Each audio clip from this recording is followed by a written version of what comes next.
estamos começando a nossa aula de português, recomeçando, né? Porque a gente já teve aula de português hoje, deixa eu ver. Já. Já, professor, já teve umas duas, né? Duas. Aí só tem essas duas aí, certo? Aí vamos lá. Vou aqui passar para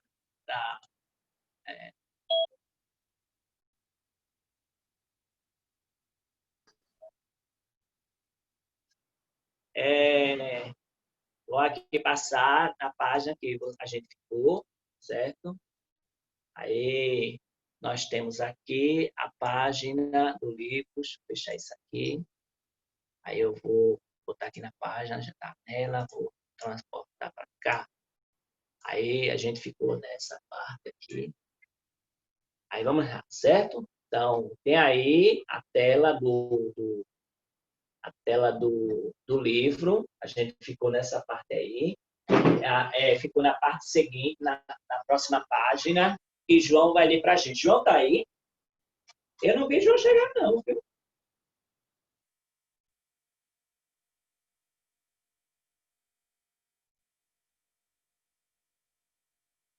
Gabi tá aí? Tá, não. Tá não também não? Eu, hein, o menino tudo. Aí a gente parou aqui. A gente vai ler esse texto aqui, cadê? Poxa, não é isso aqui não. Que turma é essa aqui? Nono, né? Bom dia, professor. Bom dia, João. Tá, agora ia perguntando para você. Eu vou pro oitavo, peraí, viu? Certo. Aí João vai ler pra gente. Essa aula é só de leitura, é? Não, é exercício e leitura. Ok. Você vai dando as páginas, tá bom? Certo. É todo um processo. Página 160, leitura. Agora essa é leitura, 160. João vai ler. Vou, professor. Qual a página mesmo? 160. 160. Aí é essa parte aqui que é para ler. Refletir. 160. Certo. Texto 1. Refletir. Consumir é quase um vício atualmente. Claro que não estamos falando de produtos indispensáveis do dia a dia, mas de objetos que compramos por simples impulso, condicionados pela vontade de consumir, os chamados produtos supérfluos. Um dos problemas dessa atitude consumista é seu impacto ambiental, que na maioria das vezes nem percebemos.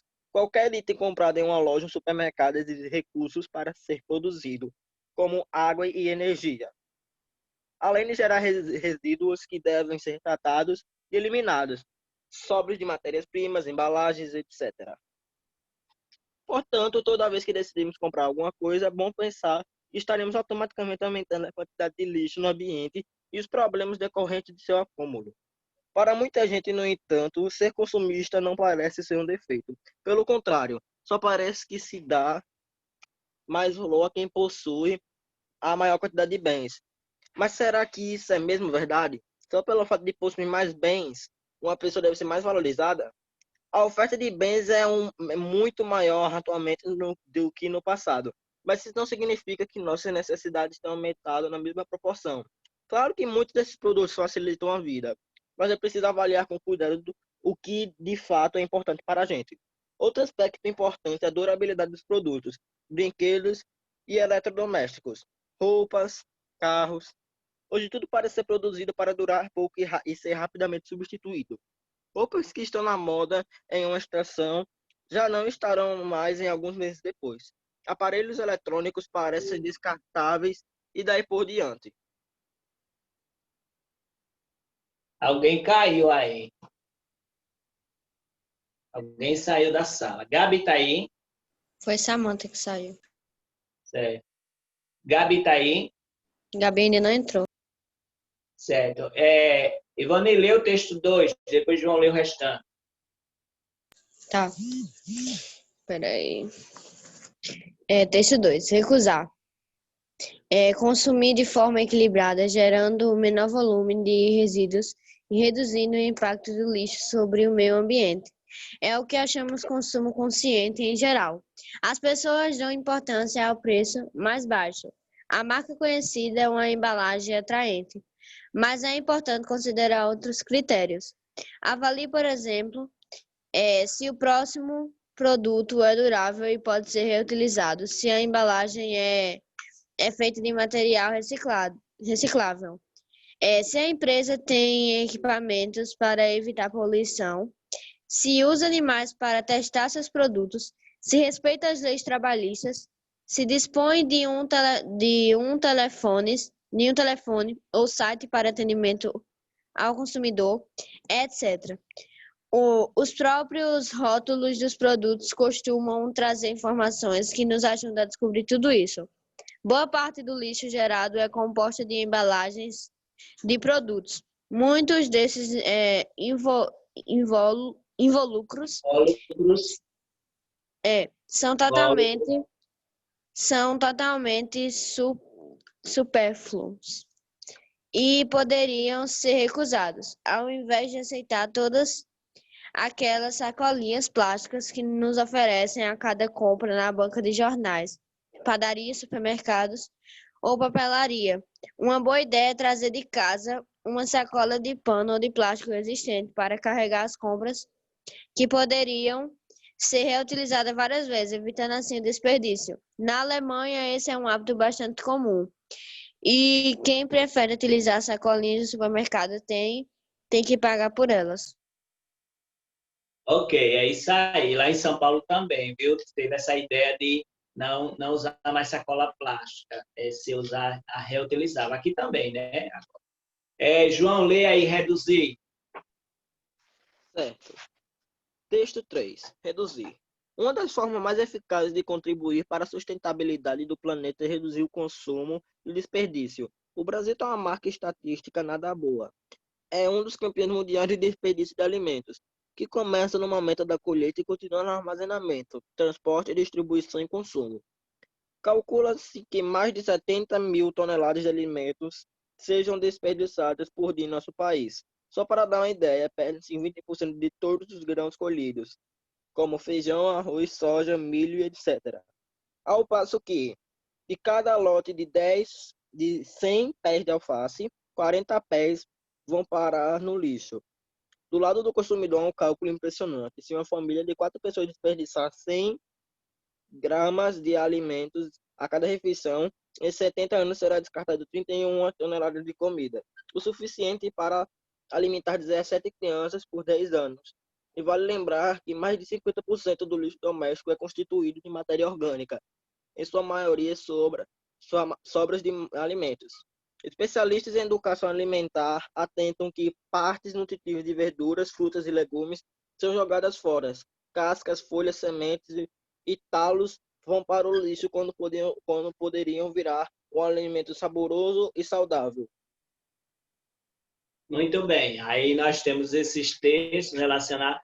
Cuidado, viu? Esse negócio de sementes, talos, cascas e tal, eu sou contra isso, porque é onde ficam os agrotóxicos, viu? Que a gente vai falar depois, na próxima orientação, sobre agrotóxicos. E é justamente nessas folhas que não se tira totalmente o agrotóxico e a pessoa vai fazer doce de casca de banana, suco da casca do abacaxi. E a gente sabe muito bem que o agrotóxico ele pega e traz doença para a pessoa, né? Ele traz câncer e tal, tá? Já é comprovado isso. E se a pessoa fizer um suco da casca do abacaxi, você já sabe que está tomando agrotóxico, né? E porque quando se lava, mesmo lavando, não tira 100% da casca dos alimentos. Então, esse negócio de especialistas em educação alimentar atentam que partes nutritivas de verdura que pode ser usado, eles são jogados no lixo. Olha, eu não confio nisso aí não, viu? Nunca confiei. Por isso que as pessoas ficam morrendo mais de câncer, porque a alimentação ruim, o uso de agrotóxico, muita química e tudo mais. Então, é melhor fazer, sabe o quê? fazer uma composteira, botar tudo lá junto com adubo e fazer lá uma hortazinha, certo? Para fazer alimentos orgânicos na própria casa da pessoa, certo? Do que está fazendo. Olha, nós vimos a questão do resumo. O resumo, ele tem um tema, assunto, de acordo com os 3 textos sobre consumo responsável. A intenção, a finalidade, produzir um cartaz que convença pessoas a demonstrar atitudes favoráveis ao consumo responsável. Linguagem e construção clara, direta, sintética e mais formal. O leitor, o público leitor, ele é pessoas da comunidade escolar do entorno. E a circulação, cartazes para mural. Então, a gente pode fazer muito bem isso quando voltar, certo? Aí, o que é que nós vimos aqui? Nós vimos o gênero texto expositivo. Tivemos leitura e interpretação do texto, expositivo, consumismo, isto é tudo, livro do conhecimento.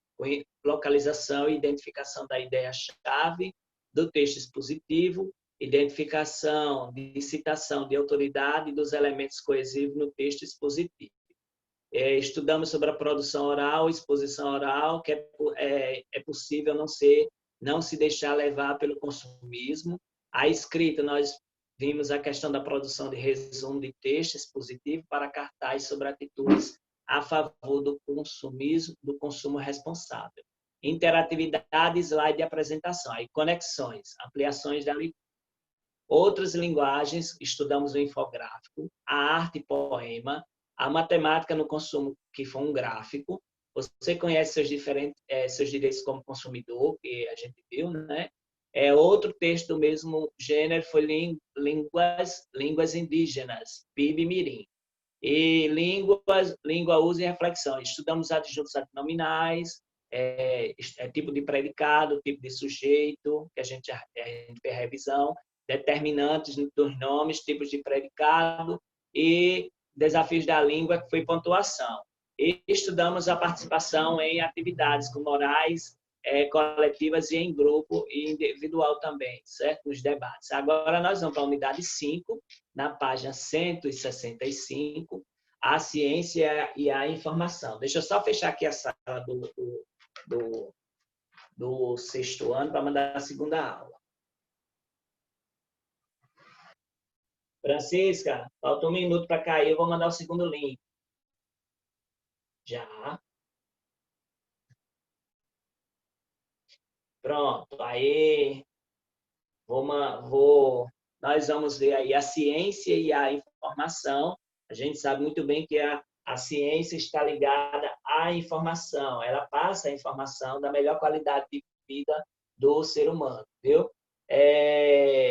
Como os recursos de tecnologia, as informações sobre as pesquisas científicas chegam a nós quase instantaneamente. Se descobrir hoje uma vacina contra o Covid-19, vai chegar para a gente, relacionado bem rápido qual é a vacina. A Rússia já fez isso, né? A Rússia já fez isso. Aí ela disse que já tinha lançado aquela vacina, tal, que está aí, já está vacinando o povo. E como manter-se atualizado sobre descobertas científicas que contribuem para melhorar a nossa vida. Nessa unidade, você vai ler e interpretar texto de divulgação científica, um outro tipo de gênero textual, localizar parte do texto de divulgação científica, identificar marcadores gráficos e elementos de coesão, ler mapas, gráficos e infográficos, linguagem verbal e não verbal, produzir esquemas ou tópicos de texto de divulgação científica, participar de exposição oral, relacionar predicado verbal e completude das orações, e diferenciar verbo transitivo de verbo intransitivo. Identificar os complementos dos verbos, objeto direto e objeto indireto, e conhecer a regência dos verbos. Deixa eu mandar aqui para o... A gente vai para esse próximo texto aqui. João, lê aí desde o início. Texto de divulgação científica. Texto de divulgação científica. Na unidade anterior, você lê um texto expositivo sobre consumismo. Nessa unidade, você vai estudar outro texto expositivo, mas que se diferencia do anterior por ter um caráter de divulgação científica. Os textos de divulgação científica são produzidos com a finalidade de tornar acessíveis a um público amplo. Os saberes específicos de determinadas áreas do conhecimento costumam ser escritos por jornalistas especializados e por profissionais interessados em levar seu conhecimento à sociedade geral, possibilitando um acesso à informação a quem não é estudioso de determinada ciência. Podem se apresentar em linguagem verbal e não verbal, ou misturar essas duas linguagens e geralmente circulam em revistas, jornais, livros didáticos ou em sites especializados na divulgação de temas relacionados a uma área ou assuntos específicos. Você já deve ter lido vários textos sobre a água, a necessidade de preservar as fontes, de não poluir, o fato de a maior parte da água do planeta ser salgada. Mas você já ouviu falar que há quase um oceano subterrâneo de água doce? Quer saber mais sobre essa preciosidade? Lê o texto de divulgação científica a seguir.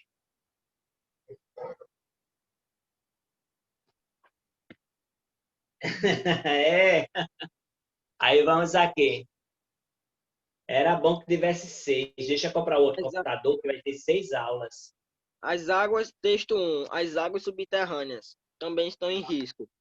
A contaminação da água doce que circula pelo planeta é cada vez maior, seja causada por agrotóxicos ou fertilizantes químicos usados na agricultura, seja por resíduos de processos industriais, por esgoto domésticos e por lixões, sem esquecer dos dejetos químicos de produtos em mineração.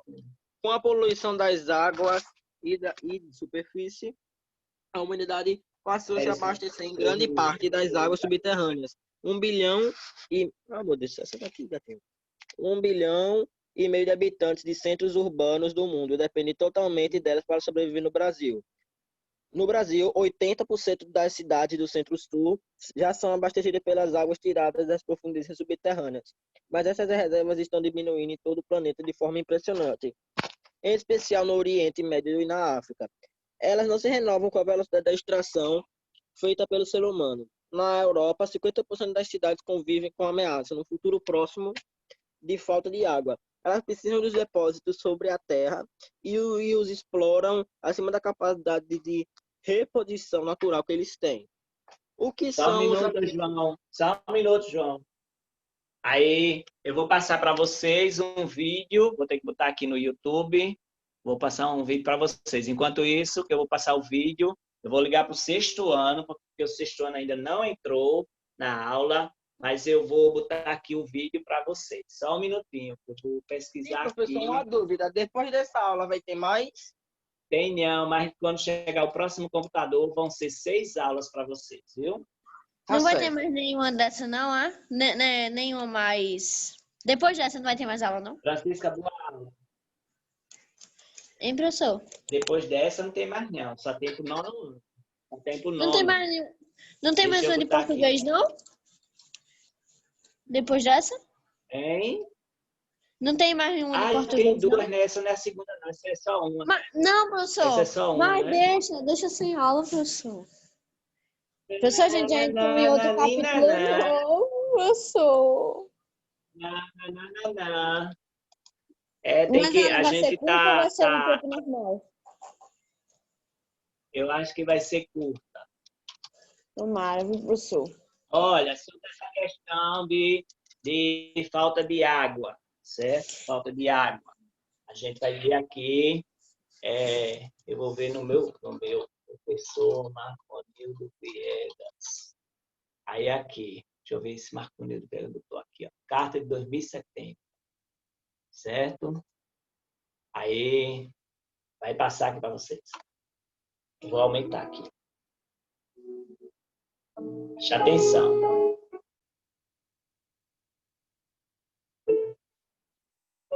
Ano 2070. Acabo de completar 50 anos, mas a minha aparência é de alguém de 85. Tenho sérios problemas renais porque bebo pouca água. Creio que me resta pouco tempo. Hoje sou uma das pessoas mais idosas nessa sociedade. Recordo quando tinha 5 anos. Tudo era muito diferente. Haviam muitas árvores nos parques, as casas tinham bonitos jardins e eu podia desfrutar de um banho de chuveiro por aproximadamente 1 hora. Agora usamos toalhas em azeite mineral para limpar a pele.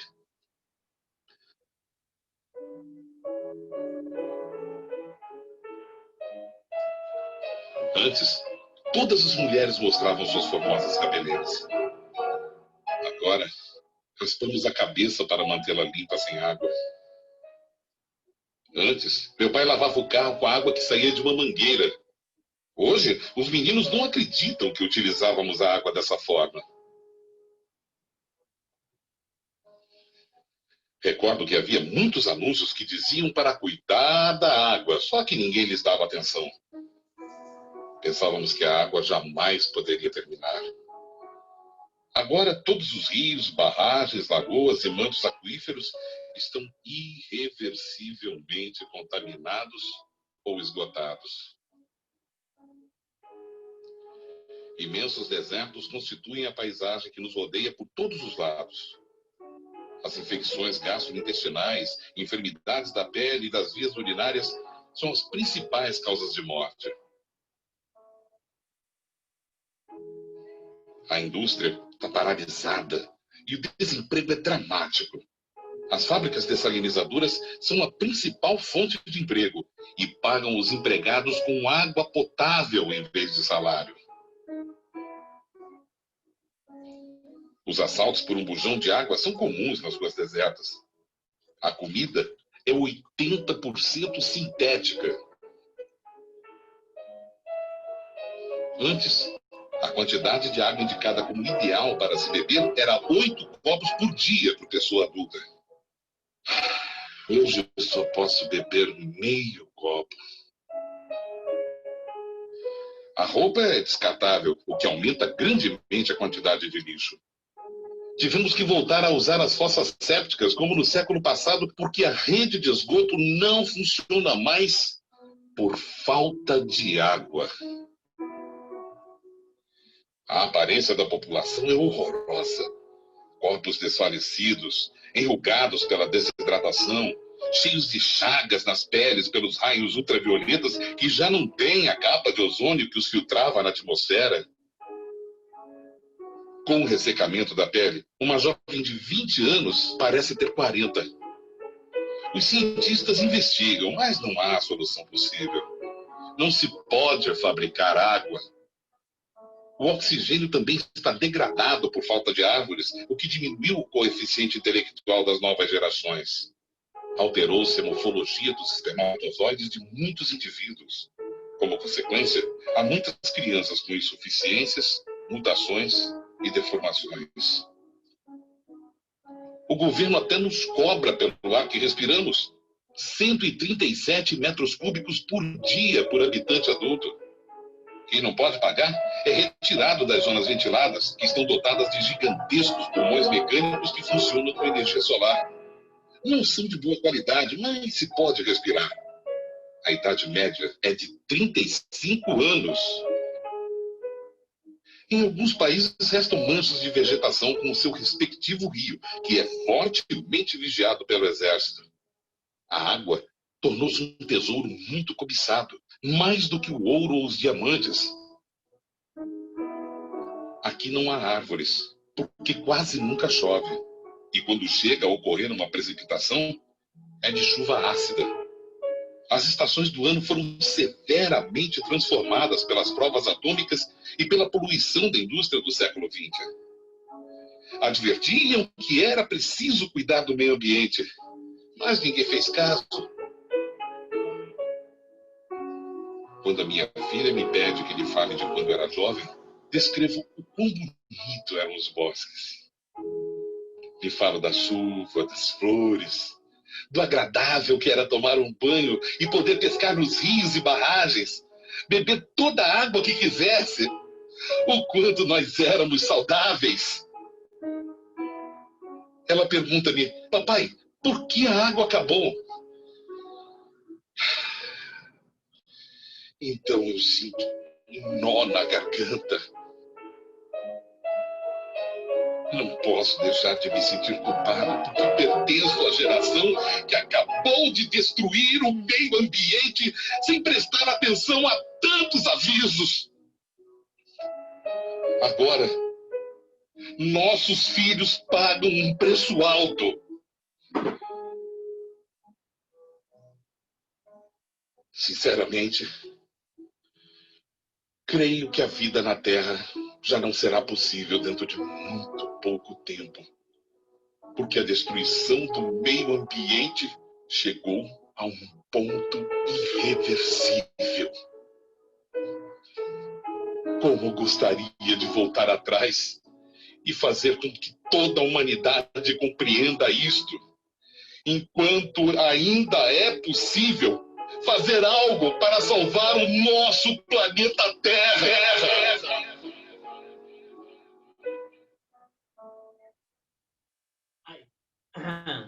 Então, Muito nós emocionante, temos, professor. certo, aí nós temos aqui, voltando para o livro digital, nós temos a questão das águas subterrâneas que estão em risco.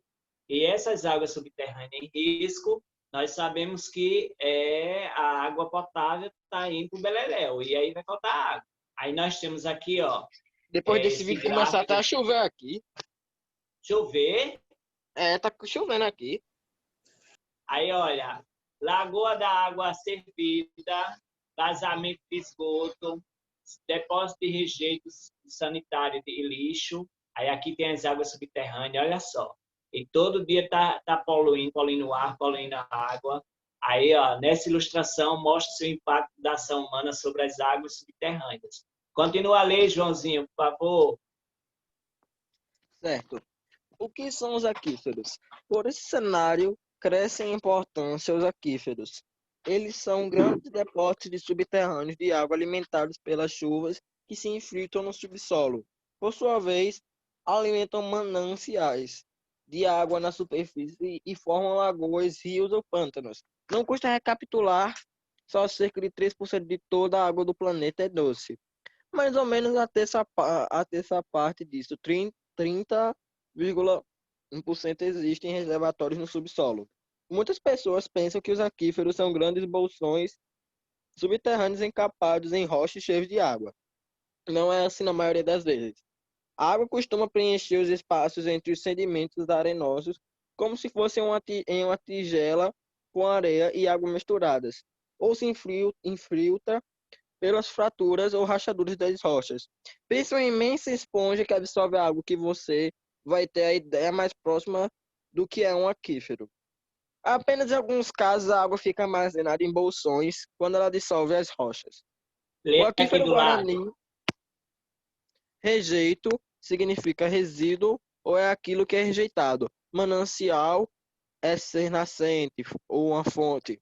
Sedimento é o depósito de material sólido. Arenoso significa ser de areia. Triássico é o primeiro e mais antigo período da Terra. Jurássico é o período em que surgiram os primeiros dinossauros na Terra. Cretáceo inferior, período posterior ao Jurássico, quando surgiram os primeiros mamíferos e as primeiras plantas na Terra. Transnacional, que se estende por várias nações e países. O Guarani. O aquífero Guarani é o principal manancial de água doce da América do Sul, formado entre 200 milhões e 132 milhões de anos atrás, nos períodos Triássico, Jurássico e Cretáceo inferior. Imagine só 8 estados brasileiros, mais o norte da Argentina e o Uruguai, e parte do Uruguai se assenta sobre esse oceano de água doce, numa área de 1,2 milhões de quilômetros quadrados, o que faz dele o maior reservatório de água subterrânea transnacional do mundo. E a maior parte dele fica em território brasileiro. São 2/3 da área total dos estados de Mato Grosso do Sul, Goiás, Minas Gerais, São Paulo, Paraná, Santa Catarina e Rio Grande do Sul. Só em um desses estados do São Paulo, o Guarani é explorado em mais de 1.000 poços e a maioria deles ficam numa área de recarga do aquífero. Isto é, na região de 17 mil quilômetros quadrados em que ele se recarrega com a infiltração das águas das chuvas. prevenção e cuidados. Especialistas alertam que essa área é a mais vulnerável e precisa ter sua exploração supervisionada por programas ambientais que previnem a poluição da água subterrânea e também seu esgotamento. Outro cuidado necessário por parte de uma política governamental é evitar que fertilizantes químicos e pesticidas utilizados na agricultura dessa região contaminem os lençóis freáticos. Só para recordar, lençol freático é a parte superior de um depósito subterrâneo de água. De acordo com os estudos da Universidade da Água, a poluição dos aquíferos superiores que ocorre no Brasil, Paraguai, Uruguai ou Argentina poderá contaminar a água que é extraída dos poços profundos, até mesmo quando estão localizados nos seus setores confinados. Confinado significa isolado. Mas nem só de subsolo vive um aquífero. Embora tenha camadas com profundidades que variam entre 50 e 1.800 metros, ele também surge na superfície, em afloramentos, que significa que vem à superfície do solo, e nesses locais o risco de contaminação com agrotóxicos é muito maior. O canadense Mark de Villiers calcula-se que todos os recursos hídricos, que significa que está relacionado à água, disponíveis para consumo fossem espalhados sobre o globo, formariam uma piscina em que uma pessoa com 1,2 metros de altura poderia caminhar sem se afogar. O esgotamento dos lençóis freáticos é uma das grandes crises invisíveis mais ameaçadoras que o planeta enfrenta, com todas as suas implicações de queda na oferta de alimentos, miséria humana, fome, conflitos e guerra. Alerta. Jornalista e escritor Mark de Villiers é o autor do livro Água, como o uso do precioso recurso natural poderá acarretar a mais séria crise do século XXI, lançado em 2002 pela editora Ediouro, e de outras obras de divulgação científica. Ok, aí nós temos aqui um exercício que a gente vai começar agora e vai terminar na outra aula. Então, nós temos aqui a primeira questão, segundo o texto, que levou a humanidade a se abastecer das águas subterrâneas. O que é que causou para que fosse usado, então, a água 168, né? 168. Começou a chover aqui também. Aqui também. Chegou aqui agora. Então, o que é que causou, qual foi a causa de se usar hoje as águas subterrâneas? Porque as águas normais estão sendo muito poluídas. Muito bem. Aí o uso está muito difícil, né, pela poluição. Isso. Foi a poluição. A causa foi a poluição. Você coloca aí, a causa foi a poluição.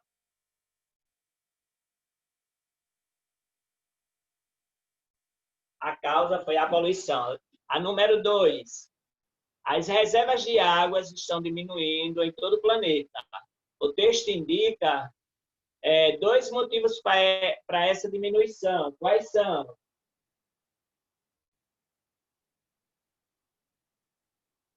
Quais são as duas são os causas? motivos porque a água está acabando, é? Aí o primeiro a gente já viu na número 1, que é a poluição. E a segunda? E o outro é porque as pessoas não estão usando a água de forma... Entendeu, né, professor? Não estão... Não, é porque as águas elas não se renovam, as águas subterrâneas não se renovam na mesma velocidade que é poluída. Entendeu? Que ela é extraída, aliás, que ela é extraída. Então, a poluição e a renovação das águas subterrâneas.